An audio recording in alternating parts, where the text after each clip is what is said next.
Hi, my name is Alyssa Brenner, and I am a student at the University of Wisconsin-Madison. Through the Nelson Institute for Environmental Studies Capstone program, my colleagues and I have had the opportunity to work directly with members of the Bad River Ojibwe Nation in order to gain personal insight on the cultural, social, environmental, and political impacts of the proposed taconite mine in the Penokee Hills in northern Wisconsin.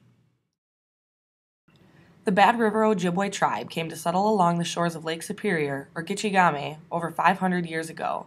Directed by the spiritual guidance of the prophets of the Seven Fires, the tribe migrated west from the mouth of the St. Lawrence River in search of food that grows on water that would mark the land that they were destined to call home.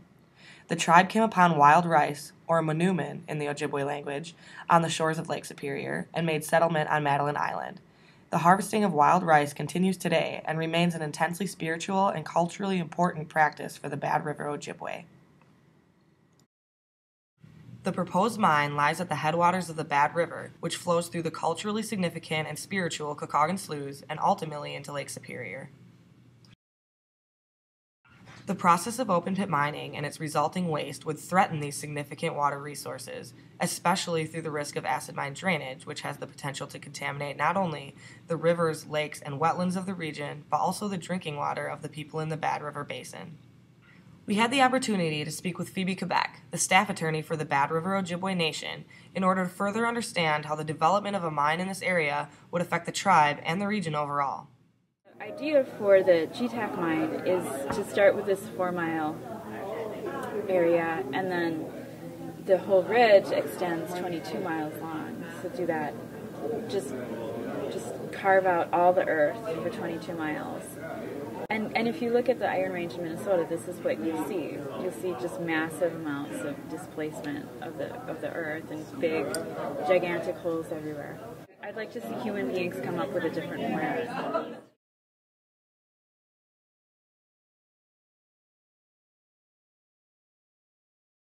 If you look at how mining companies work, they might employ a large number of people during the construction phase, which is 2 or 3 years, and then those jobs dwindle away. And I think the mining company has enough. They have a way to be able to support, provide people with food and housing and healthcare and education. And those are things that we can do.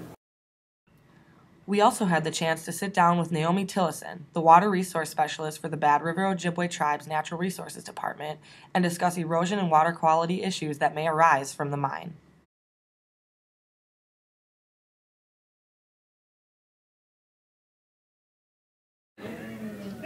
We were seeing a lot of erosion sedimentation issues from the road because they were just bringing in trucks on wet road conditions that have, the road has a slope too, and it's not, I believe it's like an old logging road. I don't think it's really improved at all. Right, it wasn't designed for heavy equipment, and they were taking it up during wet conditions, and you just saw like the road is just extremely rutted, and you could see that those sediments entering the nearby waterways.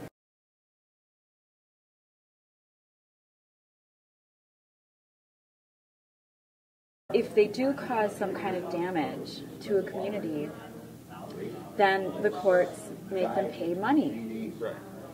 And money is an absolutely inadequate remedy for a situation where you're talking about the only place on earth that an indigenous people has to live. Bad River doesn't have any other, there's no plan B.